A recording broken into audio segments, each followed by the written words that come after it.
So very good morning to all of you. I am going to discuss some short questions from the chapter nuclei. Okay. So tarpar kenaman short question ami discuss koribo goi asu. So first is they are asking that name two elementary particles which have almost infinite lifetime. Infinite lifetime thoka duta elementary particles or naam likhibo lage. Aru basically etu ki hoy tuma electron and proton zero. These two particles have infinite lifetime. Mane yote keteo decay no hoy. ঠিক আছে so এখানে proton আর electron তোমার ইউনিভার্সত বহুত বেশি থাকে তো but যেটো neutron they can decay to proton or some other particles so now there is number 2 question that is compare the radii of two nuclei with mass number 1 and 27 দুটা nucleus আছে এটার মাস number 1 আর এটা 27 then here ready কিমান হবে এটা খুদিছে so r1 by r2 equal to a1 by a2 1 by 3 দেখিছে so এই ফর্মুলাটো কেনেকে আহিছে তোমাৰ বেসিক্যালি বেলেগৰ পৰা আহা নাই তো r equal to তোমাৰ কিমান আছিল এইটো আছিল তোমাৰ r not a 1 by 3 আছিল না এই বস্তুটো আছিল তো এই ইয়াৰ পৰা আহিছে তো তোমাৰ এটাৰ যেটো r1 যদি ধৰা আৰু বেলেগটো r2 ধৰিবা সো দেন এই r0 টো সেম থাকিব তো ক্যান্সেল গুছি যাব r1 by r2 তো এটো a1 আহিব আৰু এটো a2 আহিব তো তাৰ পৰা তোমাৰ বেসিক্যালি আহিছে বস্তুটো তুমি দেখিছা এটো r1 by r2 এটো a1 by a2 যেটো তারপর এটো 1 by 3 আহিছে সো ইয়াত খালি তুমি যেটো মাস নাম্বার এটো পুট কৰি দিবা then you will get this value আৰু এটা কৈছে কি what is the ratio of kilowatt to million electron volt to kilowatt hour mane ki kilowatt to that's 10 to the 3 if you convert this to watt this is the SI unit of watt joule second and hour তুমি second le convert kora 60 into 60 kori diba etu convert joule তুমি korisa to ei conversion to tomar 60 degree hoy jabo etu bostu tar pisot tomar ki hoise etu multiply korise then you will get this joule because second inverse second cancel gusi gol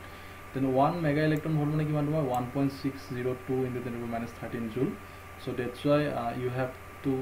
now convert this joule to mega electron volt 1 mega electron mane iman joule hoy so iman joule mane kiman mega electron volt so this is very easy just you have to divide it so simple class 5 by 6 of jeto numerical hoy to aru tasot tuma korise ki what is the ratio of volume of an atom to the volume of a nucleus or jeto volume aru atom or volume ratio kiman volume mane 4 by 3 pi r cube hoy na hoy তোমার 4 by 3 যদি তোমার আছে পাই আর cube তো তারপর তোমার বস্তুটো আহিব তো এটা সালে হল তোমার 4 by 3 পাই আর কিউব তো এটমৰ যেটো তুমি ৰেডিয়াসটো গম পোৱা কিমান এটমৰ সাইজ আৰু যেটো নিউক্লিয়াছৰ ৰেডিয়াস কিমান তুমি গম পোৱা এটা পুট কৰিবা তো then you will get the ratio okay so in this way you can solve that problem this is now what holds nucleons together in a nucleus nucleus ভিতৰত কোনটোৱে মানে নিউক্লিয়ন লাগে হোল্ড কৰি ৰাখে ধৰি ৰাখে nuclear forces okay nuclear forces amongst the nucleus in a nucleus so how many coulomb of charge is carried by 1 kg of electrons 1 kg of electrons এ কিমান charge তোমাৰ contain কৰে very easy ইলেক্ট্ৰন তোমাৰ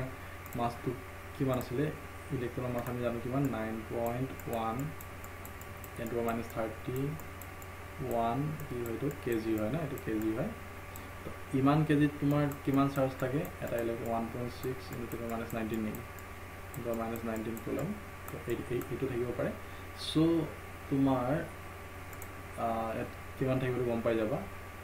1 KG কিমান থাকিব গম পাই যাবা very simple problem so name 3 nuclei which lie on maximum in binding energy curve so binding energy to curve আছে তাত হচ্ছে maximum 3 nuclei which lie on maximum কোন গিরা থাকে তোমার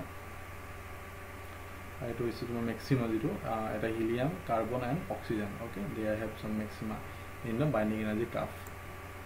then 3 nuclei which lie on a minima in the binding energy curve binding energy or kono minima thake it is tomar hydrogen and this is boron this is lithium okay so these 3 nuclei lie on a minimum so these two questions not very important so it is the proton and neutron exist together in extremely small space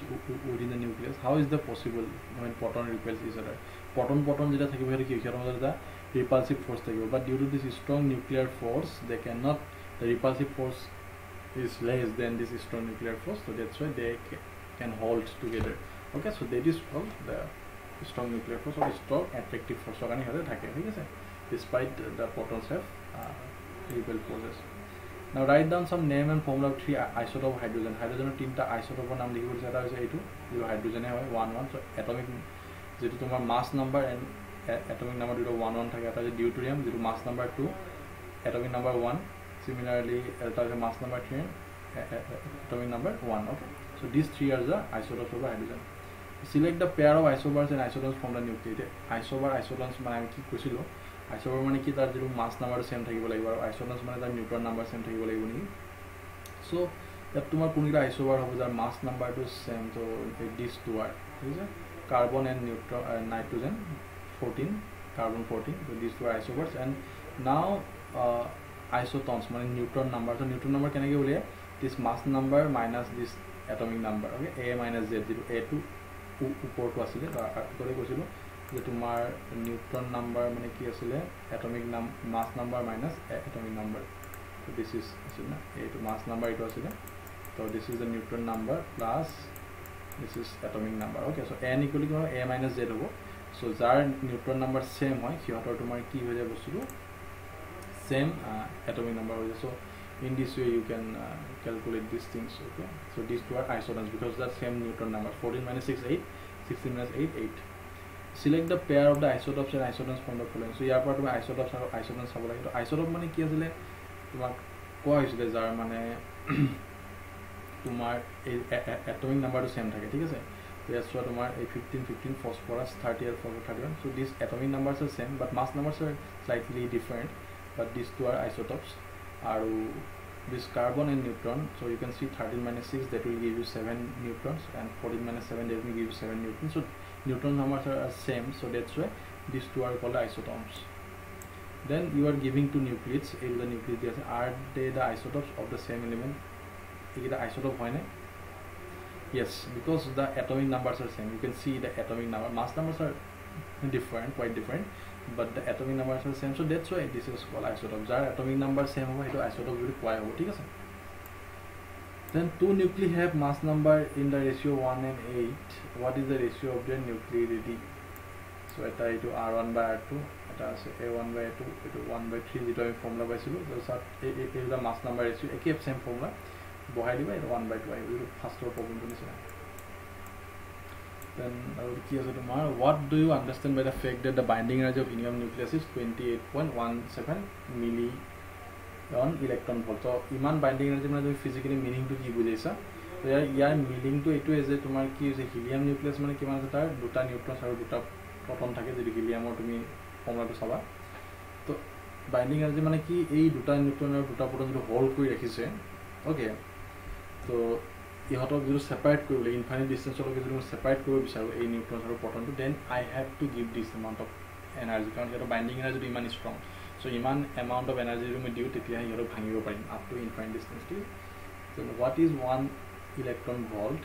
তো 1 electron volt মানে কি is a difference the amount of energy acquired by an electron when it is accelerated under a potential difference of 1 volt 1 volt potential difference to তুমি এটা electron এক্সেলাৰেট কৰোতে যিমান energy হি acquire কৰে যিমান energy হি লয় হেতু কি কোৱা হয় 1 electron volt বুলি কোৱা হয় okay so this is the definition of 1 electron volt then define atomic mass unit and write is energy equivalent so this is very important question so atomic mass unit মানে কি আছিল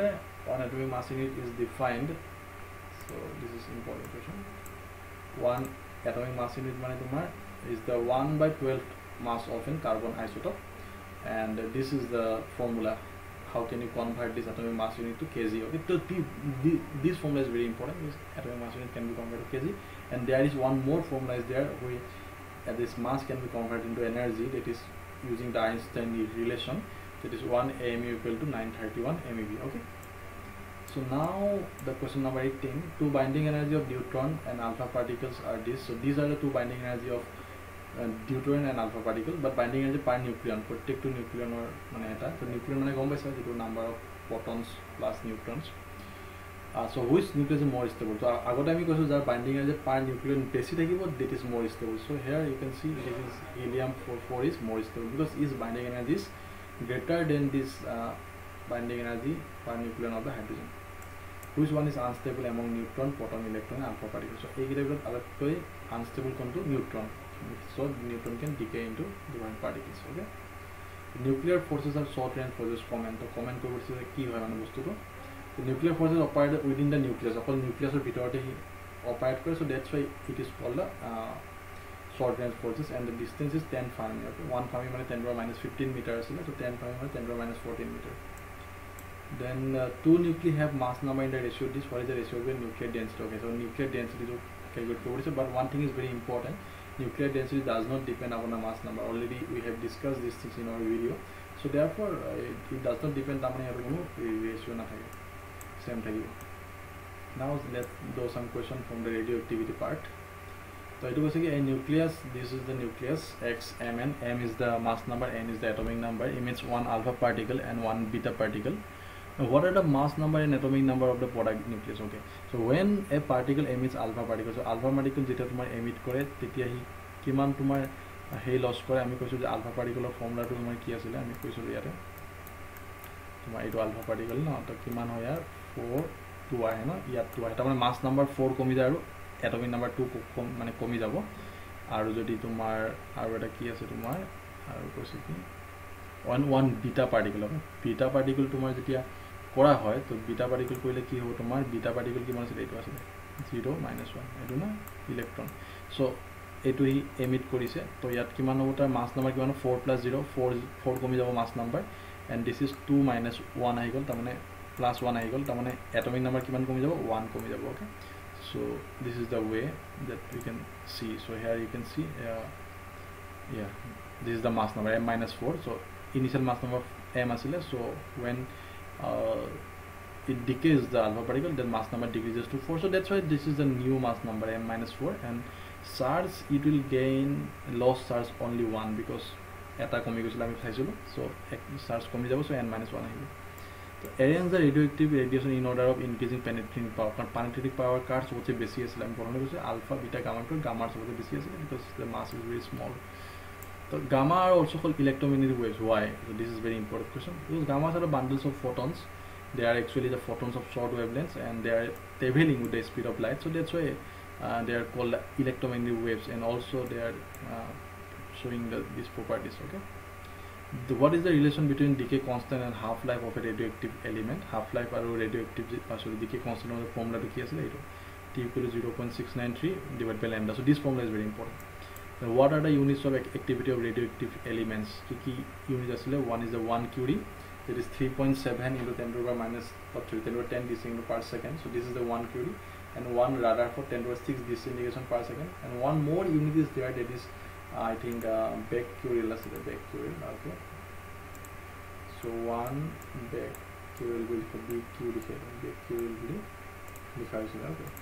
so one becquerel eto eta unit asile 1 decay per second eto mane 1 decay per second asile okay so these are the units of radioactivity now let's move to next topic so that is tumar a radioactive material has a half life of 1 minute or half life time if one of the nuclei decays now eta nuclei decay hole when will the next one decay the next one to ketia tumar decay koribo so the next nucleus can decay at any time tumar decay koribo pare eto thik ase so it does not in the decay hobe so then the half life of the radioactive element A is same as the mean life of the another radioactive element B okay initially both have the same number of atoms B decays faster than A why so prothomota hoise half life of radioactive elements so half life and mean life are two different things and already we have discussed the relation with the decay constant so A zero half life tumar B zero tumar mean life tar saman hoy initially both have same number of atoms B decays faster than A the B kintu etke beshi kiyo karone to etu swa Ta mane half life aru tau B mane B0 lifetime 1.44 TB this is the relation with mean life and half life ঠিক আছে এটো সব mean life with half life so এখানে Ta is greater than TB হবো কারণ mean life of half life convert করিছে so this is the relation with half life of A and half life of B you know the mean life so mean life converted to half life like this if the half life to A বেশি হয় B K so obviously the decay constant to কমিবো so that's why B decays faster than A the half life বেশি তার decay constant কম কারণ inversely proportional and this is the problem very simple problem that is decays one neutron and then an alpha particle, then you have to find out which of the three elements are isotopes. It's very simple. Just A2 tomar ki dise mass number dia ase yate ki ase aru A1 or mass number dia ase, so eitu bostu khali plus kori dile hol. So tumi try koribo pare enoka ami problem korisu duta both easy problem. So A1 and A are isotopes because they are karon atomic number change hoa nai, or neutron he decay korisu, so here A by A1 ko dekhin atomic number change noy, so that's why these two are isotopes, not A1 and A2. Karon alpha jete decay koribo yat tomar mass number komi jabo aru atomic number komi jabo, but neutron tomar soa atomic number 0, so atomic number kono effect no hoy, it does not affect on the atomic number, so A and A1 are isotopes. Then this is the kinetic energy graph. This is the kinetic number of beta particle, how it emits, so this is not very important. Q value mane ki, it is the energy released or absorbed in the nuclear radiation. Then what is the pair production, already we have discussed. What is the mass of pi? These things are not very important. This last question is very important and you have to study these things yourself. Neutrons produced in fusion can be slowed down even by using ordinary water. Why? Then why is heavy water used for this? Material which is in rising hydrogen serves a better moderator. So the hydrogen better moderator hisabe kaam kore. So that's why they use the heavy water instead of ordinary water. So that's all about the short questions, and I hope that you learn these things and try to watch all the videos. Thank you very much.